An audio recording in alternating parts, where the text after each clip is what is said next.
For more on the results of the investigation, let's bring in former NYPD Chief of Detectives Robert Boyce and former Detroit Police Chief Isaiah McKinnon. Good morning, gentlemen. Thank you both for being here. Robert, I'll start with you. This report says that McClain was injected with an inappropriate amount of ketamine. Now, who makes the decision to inject someone on the scene at all? And how do they decide, A, to do it, and B, how much to give? So it's made on the scene, and I disagree with the. Good morning, Diane.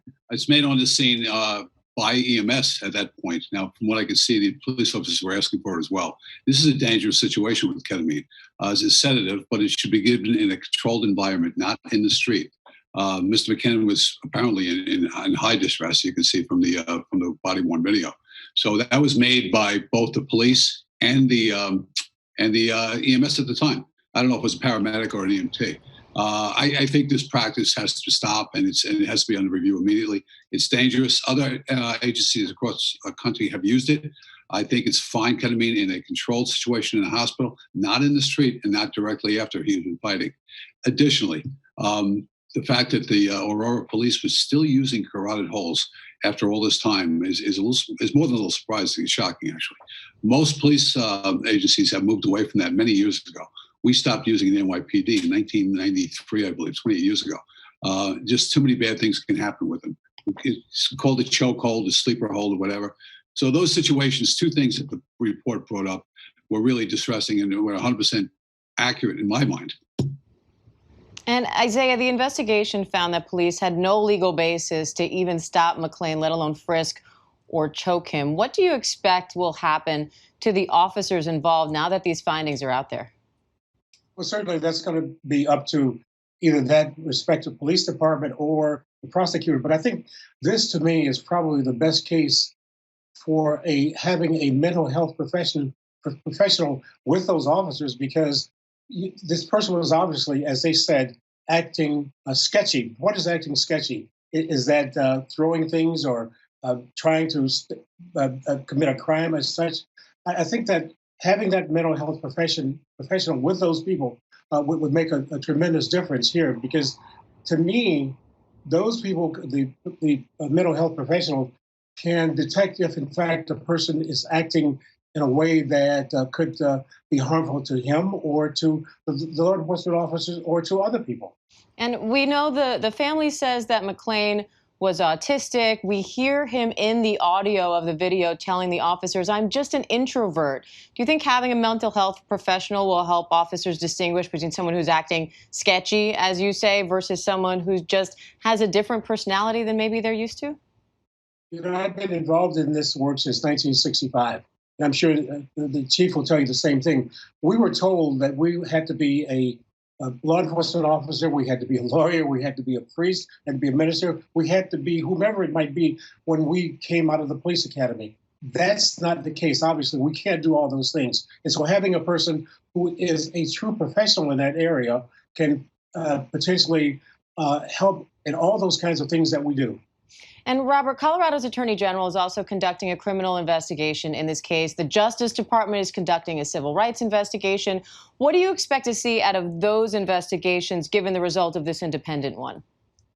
Sure, we've seen change already. There was a new chief in the Aurora Police Department, and she immediately banned chokeholds. Thank God. It should have been done a while ago. So we see some change on the horizon already, and that's what needs to be done. The second thing would be to look at ketamine used in the street like that. So I see, right now that the ME has not given a cause of death, which is tough for the DA to pursue a criminal case against these officers. If you watch them, if you see what happened, it's arguable whether they had the right to stop them, stop Mr. McClain or not. It came over as a suspicious person. Again, sketchy, should have been detailed a little bit more with the 9/11 operator.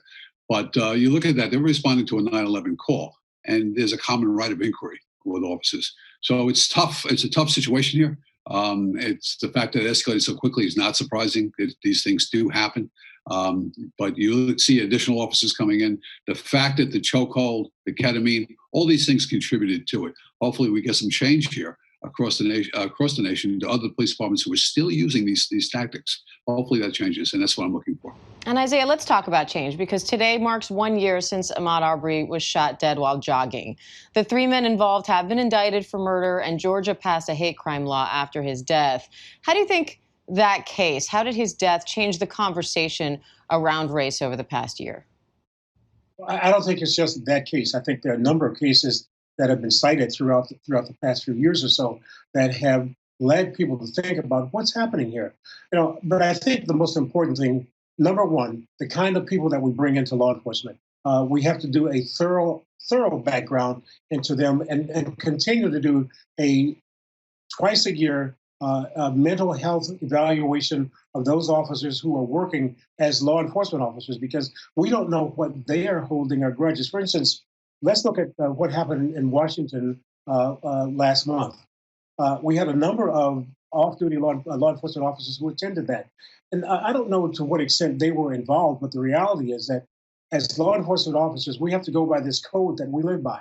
As a law enforcement officer, my fundamental duty is to serve the community, to safeguard lives and property, to take the innocent against deception, the weak against oppression or intimidation, and respect the constitutional rights of all to liberty, equality, and justice. And that becomes the bottom line for this.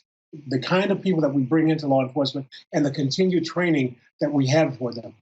And Robert, you already touched on this a little bit, so Isaiah, I'll direct this to you. It's been about 9 months now since George Floyd's death. On the heels of Arbery's death sparked a national outcry. What kinds of changes have we seen in police departments since then? And what changes do you anticipate going forward, in addition to what you're saying in terms of scrutinizing better who you hire?